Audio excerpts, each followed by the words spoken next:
How do we make sure we don't lose that aspirational country that everyone wants to come to? If we keep importing rule breakers and disturbers from all over the world, we will be okay.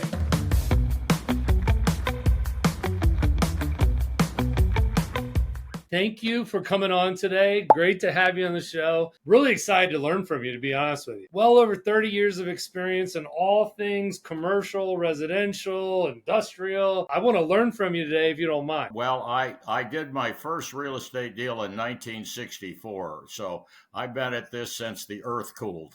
Well, I mean, I'd love to learn a little bit about your company. And one of the things I really want to get into is over the many generations, over the years, over the trends, over the markets, I'm sure you're pivoting all the time in your strategy. What does that look like over the years? Like, tell me the worst times and the best of times, and also tell me about your company. What I've tried to do over the years is, number one, learn from my mistakes and be prepared for the worst all the time, because I think my last corporate boss, Hamid Moghadam, who is the chairman and CEO of Prologis, the world's biggest REIT, says big money in real estate is made by those who have cash when nobody else does. Mm-hmm. So I've always attempted to have cash or access to cash when nobody else does, because that's when you can make the best deals. My view is that in a rising market, a gorilla can make money. So how you do in a rising market doesn't mean squat. How do you do in a falling market? Are you able to survive? Are you jammed up by loan rollover? So the things that go wrong in the real estate business are excess supply, a collapse of demand, or the disappearance of financing. So I got to be ready for all of those things. And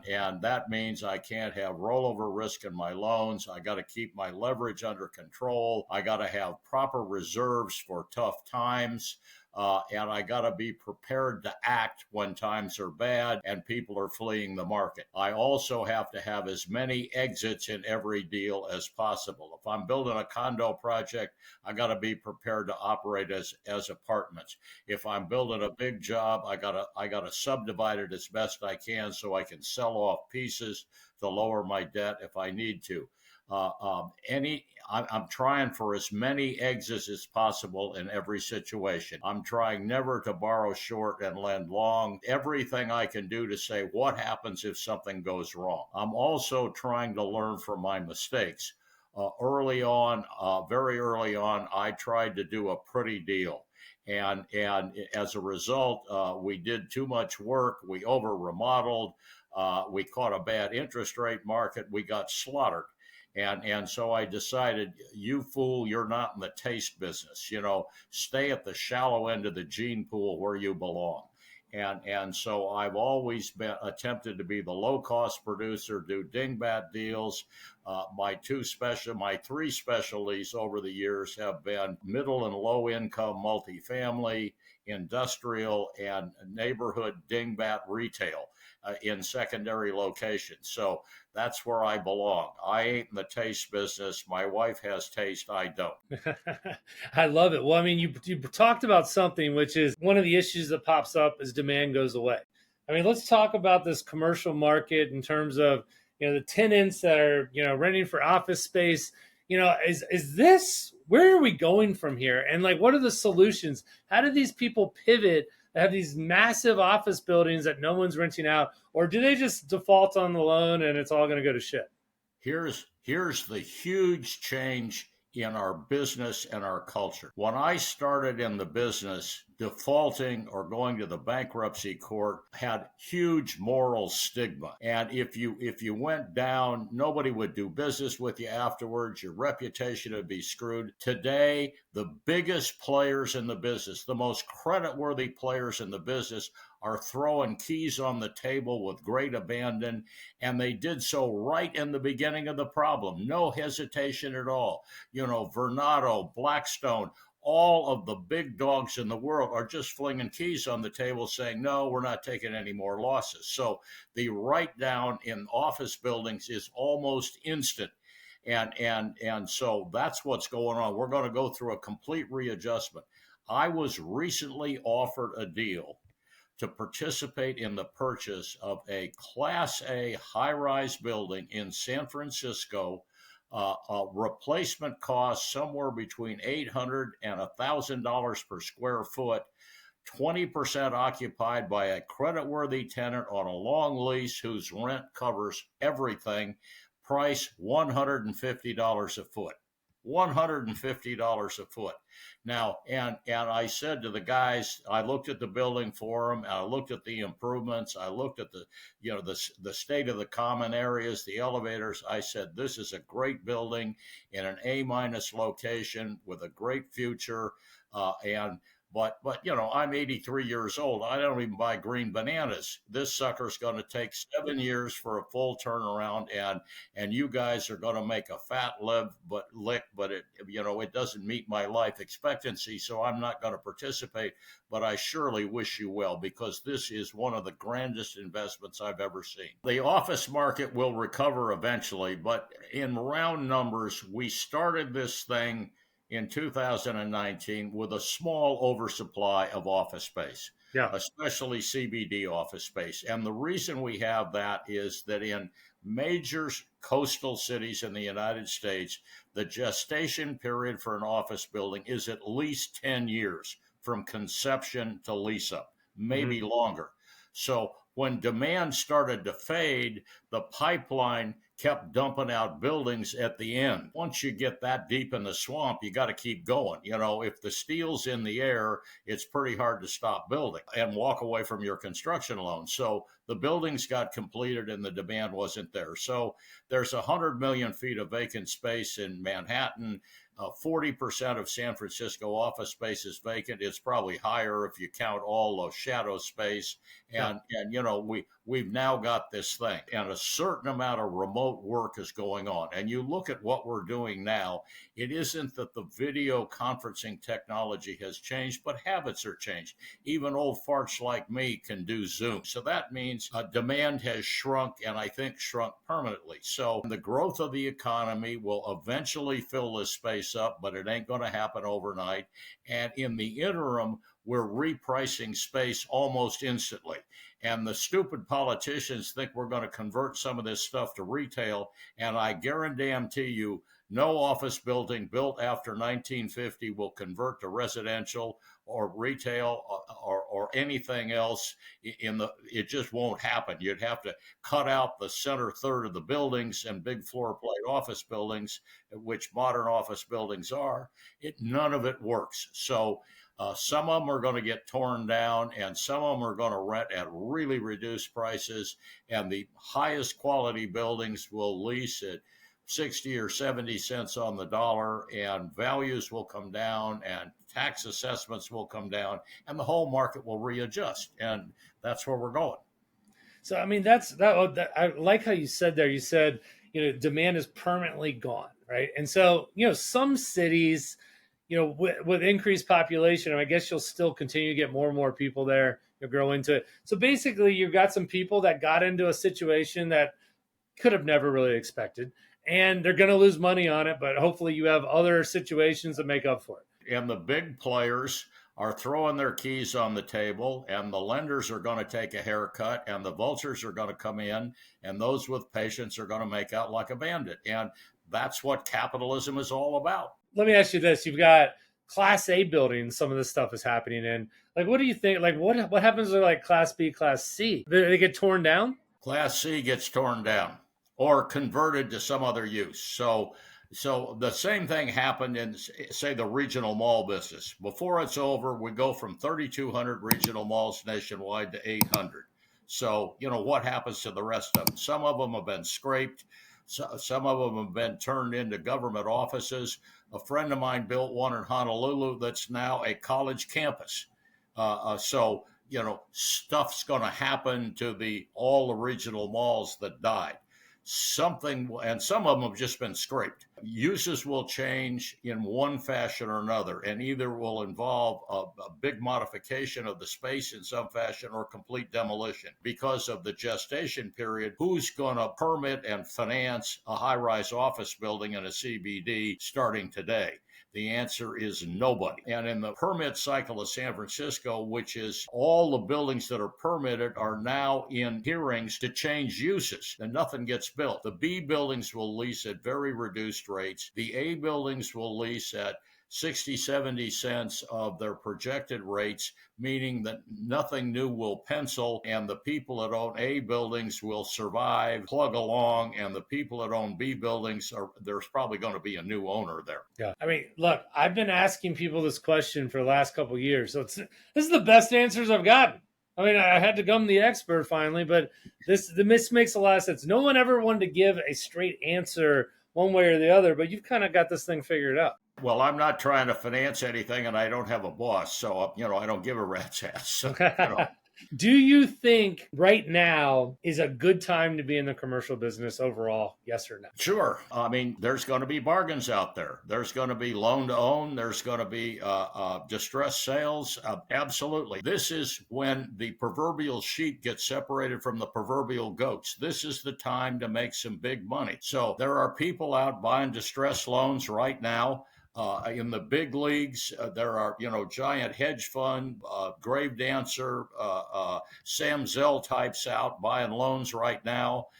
And there's an opportunity for smaller investors to do that with smaller lenders. Absolutely. And loan to own is there. Distress office sales are there. There's one guy in New York that I don't know much about that's buying dying malls. And he's the all-time grave dancer. And he gets, cheapo operators, the welfare department and the public library to occupy the space. Puts paddleball courts in what used to be Kmart's. There's uses for this stuff at a price, and this guy's specialized in the business. So yeah, there's money to be made out there today. There's always a good time to be in the commercial real estate business at the right price. And so when the market's frothy, sell. When the market's in the toilet, buy. I mean, this is kind of what Warren Buffett has always said, right? When it's just too painful and everyone is out, is now the time to jump in. I mean, I guess now is that time, or maybe it was 6 months or a year ago. Well, anytime you can buy decent cash flow, anytime you can make a decent return, anytime you can make a risk-adjusted return on your money is a good time to buy. We're in the DMV area, San Francisco. I mean, I haven't been there in a while. I used to live in San Diego. By the way, there was a CEO of Active.com named John Belmonte. I don't know if you're related to him, are you? His name is far too Caucasian. I'm Sicilian, so we got Filipino Belmontes and Spanish Belmontes and Southern Italian Belmontes, but that's way too generic. Tell me about San Francisco. What's your take on it since COVID occurred? Where are you guys at today? Well, we have several things going on. Downtown is a ghost town. Our progressive political establishment was a disaster. We had tents all over town, public health crisis, shoplifting rampant, terrible stuff going on. Everything you read was absolutely true. And a lot of people moved out of town. We lost 7% of our population. The apartments I own in town, rents have gone nowhere, actually come down a little bit. And I got older stuff, a lot of it rent control, so my rents weren't that high. Downtown office buildings, 7 or 8 of them have sold at 50, 60, 70, 80% discount, real distress. The neighborhoods, on the other hand, are doing well. There's a lot of retail vacancy because of all the shoplifting, but it's starting to stabilize. What happened? Several things. Number one, the voters got pissed off and elected different politicians. We recalled our loony school board that was renaming schools.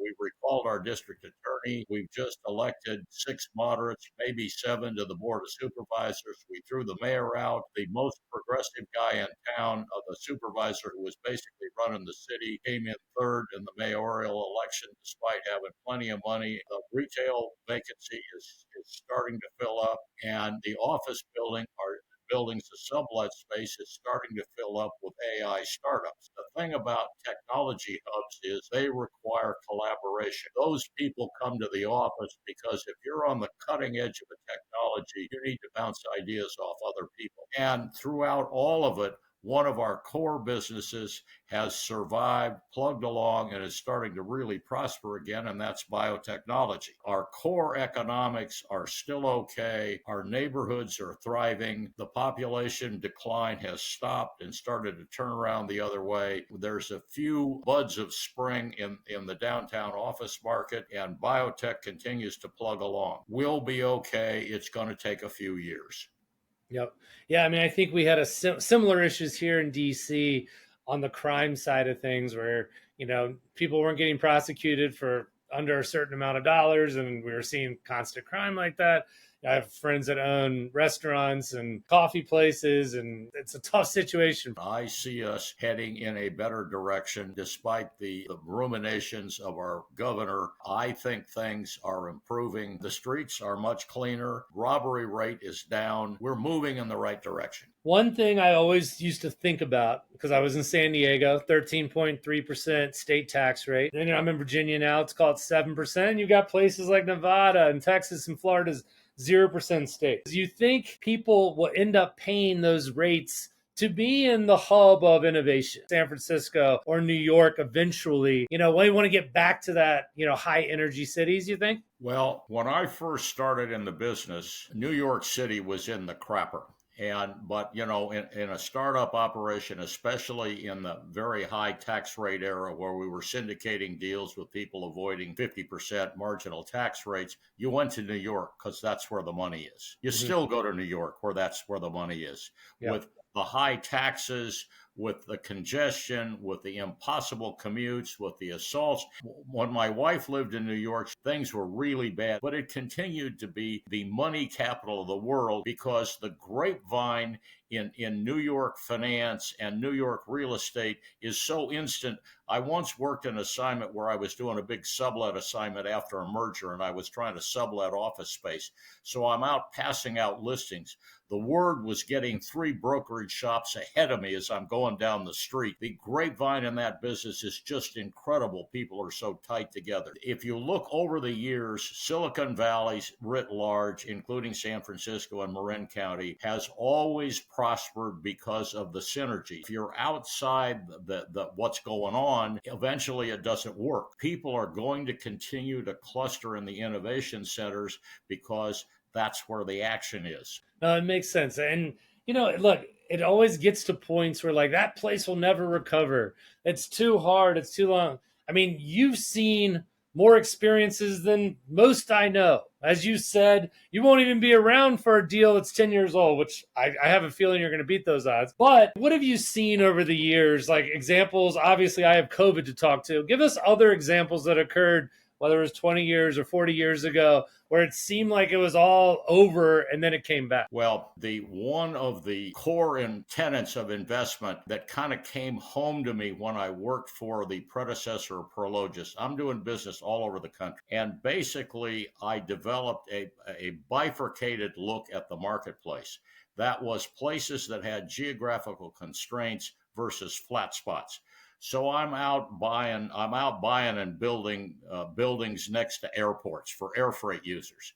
And so you go to Boston and the airport is in the worst possible place. And the air freight business is all conducted at one truck dock because there's no land there.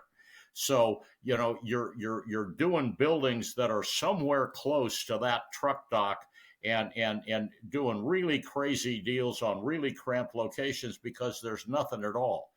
Houston, on the other hand, I mean, you can get on a ladder in Houston and see Kansas. There are no constraints at all. So, as an example, when I was doing business in Texas, I had a rule of 2s and 3s. If the buildings were selling for in the $20 a square foot, I'm a buyer. And then once that happens, everybody builds and the prices get up to $30 a foot. I'm a seller because everybody's going to go 2 cities out and build another 1,000,000 feet and screw the market up because it's so easy. So you got to, in markets like Denver, Atlanta, Houston, Dallas, you got to get in when it's in the 20s and out when it's in the 30s. Now those numbers have changed, but the same thing applies. In San Francisco, you got an ocean, you got mountains, you got a bay, you got some more mountains. And when I was first in the business, there was some vacant land in the East Bay. It's all gone. You used to be able to buy land in Hayward, Fremont. So I built a 1 million-foot industrial park in Hayward, California. I paid $1 a square foot for land. What used to be a wrecking yard across the street from my industrial park, the land just sold for $80 a foot. Now, Yeah. is that land any more valuable? It's less valuable because it's contaminated, for heaven's sake. But the fact is, there isn't any more land. So if you have geographic constraints, it's very different than flat spots. That's number one. And then number two, you got to see where people are moving in and people are moving out. So in California, our population growth has abated greatly, but the state population is still growing.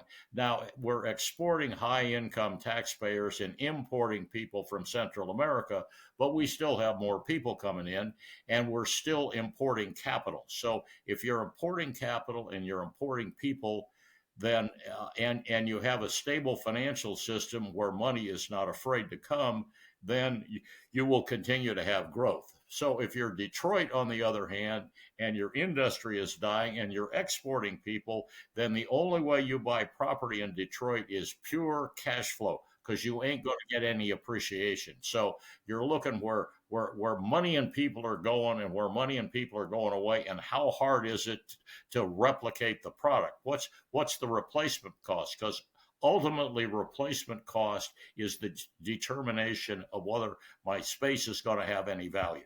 So you say in California, people are still coming in. Like, who is coming into California currently? Is this younger people? Is like, who is coming in? People from 105 countries are coming across the southern border, and a whole lot of them are coming to California because Okay. for policy reasons and cultural reasons, they're welcome here. This state is a polyglot of the damnedest collection of people from all over the world. People are graduating out of the top schools in India and moving to Silicon Valley and starting companies because that's where they're free to do it, and that's where the venture capital is. So as long as you've got venture capital on Sand Hill Road, people from India will come and start companies. And if that happens, you're going to have $6 million houses in a place where it's almost impossible to build anything. I was thinking recently, like, Elon Musk, a dream of his was to come to the United States. Obviously he came. And I mean, that's been a huge advantage for the US and all the growth he's created and the jobs he's created.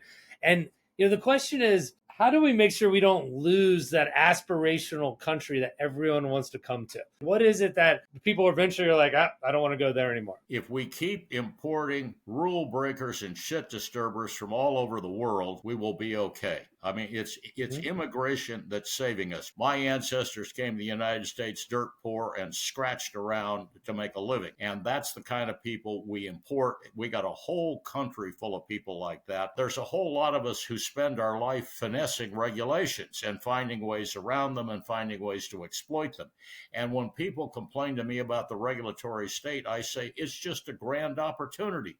Every time the government creates a trough, I want to get my snout in it. Get in, feed as much as possible, and get out before the scandal arrives. Take advantage of every regulation there is. I love this perspective. You've got quite a few books. Do I get to learn about the 2 to 3 principle you spoke about? Many of these others, ideas and strategy ideas in your books? Well, let's go through the ones that are the best. I got better as I went. So Real Estate 101 will take you through the basics of investment and take you through the basics of every property type. Now, clearly I know more about multifamily and industrial than other stuff, but it'll show you what the essentials are in each property type and say, okay, now, decide on one of these and then specialize. Street Dog MBA is about lessons learned. So one example, I kind of start out with and say, okay, I'm in the 3rd grade and I'm living with my divorced mother and we're on welfare and I want a bike. So I go out and I talk to the bicycle guy and he shows me a used bike that's pretty cheap. And then he offers me a job and I immediately figure out how many hours I got to work to afford that bike. Ever after that, I say, when I'm going to buy something, what kind of effort, what kind of risk do I have to put in? If I'm going to buy a consumer good, how many hours am I going to spend to own this thing? And quite often I decide the trade-off isn't worth it. I just don't buy it. And when I'm doing an investment, I say, how much time, how much risk?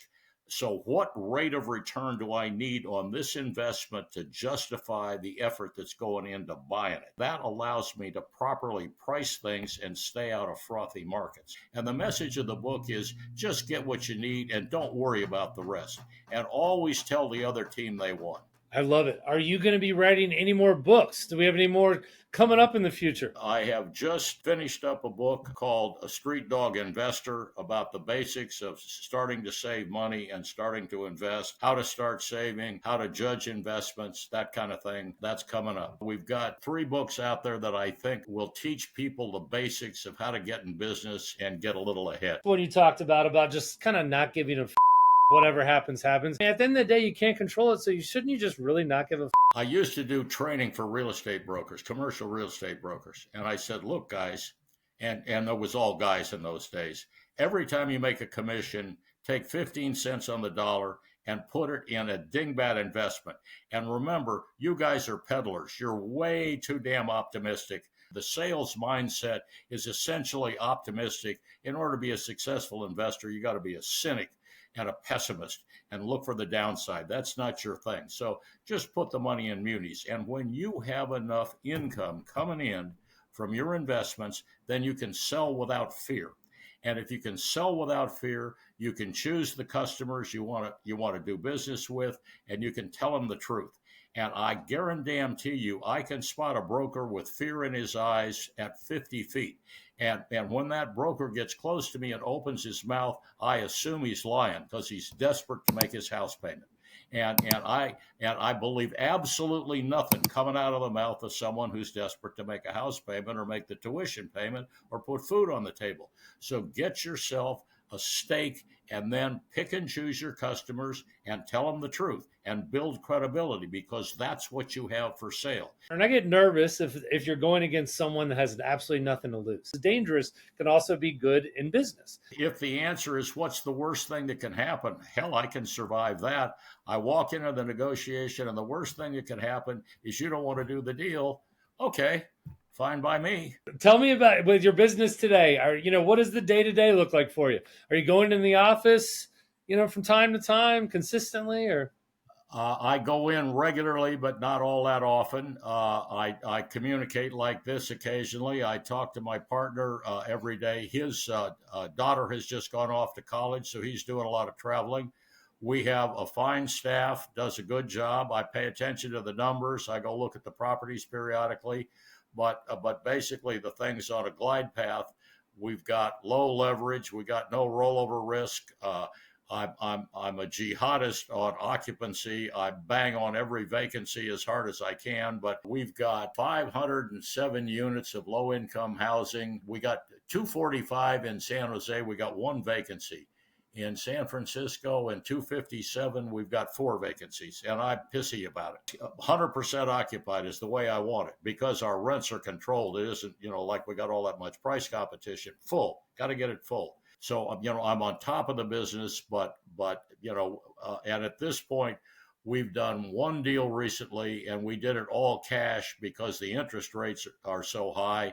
So we bought a little building in Bend, Oregon, and we got a couple of investors who put money in some of our deals. So we called them up, say, you like this deal, send us a couple $100,000.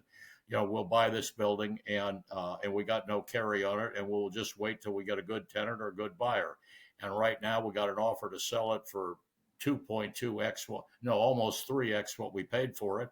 And my ever negotiating partner has countered. I was happy to take the initial offer. Just say yes. We're making out, we're slicing a fat hog here. He said, get fatter. And So we have this little tension between us.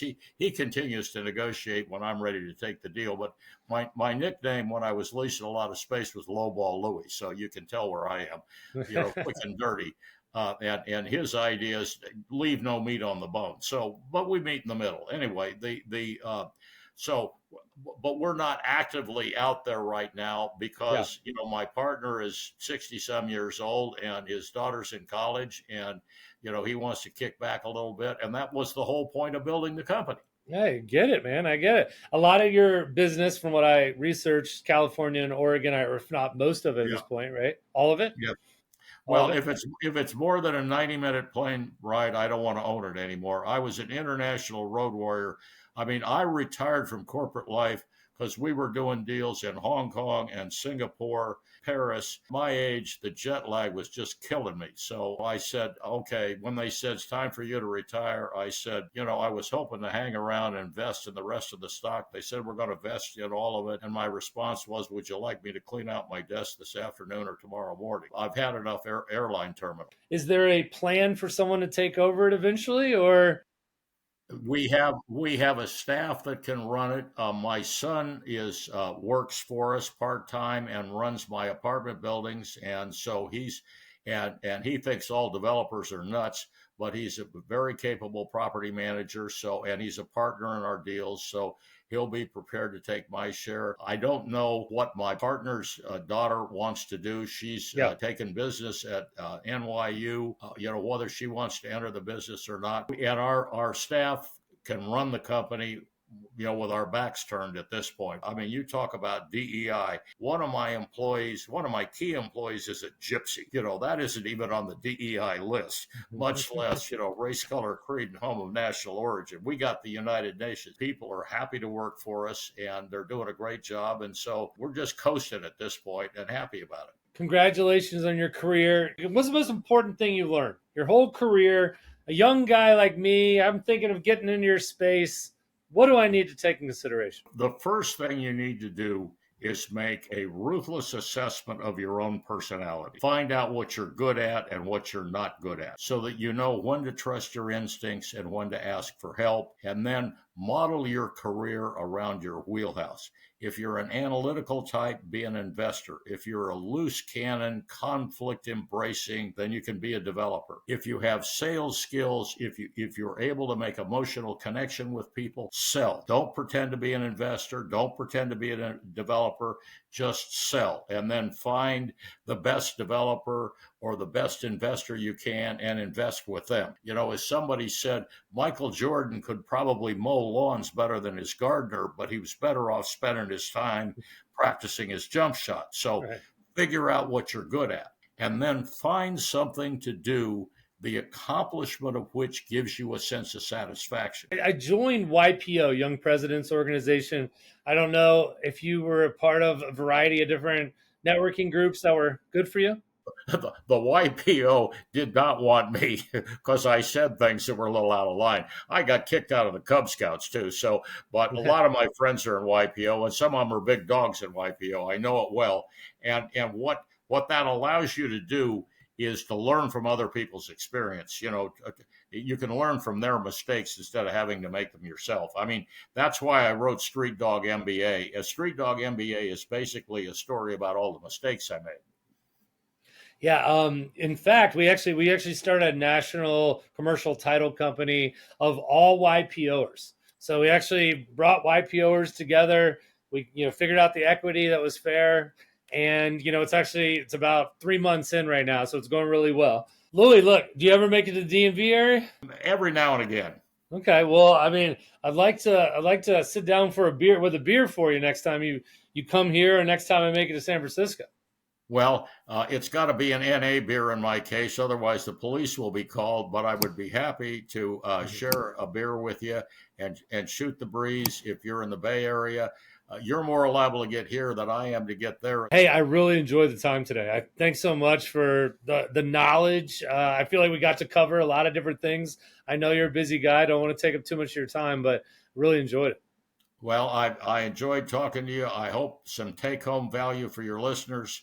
And that's what it's all about. I love it. In my old age, I just like spreading ideas.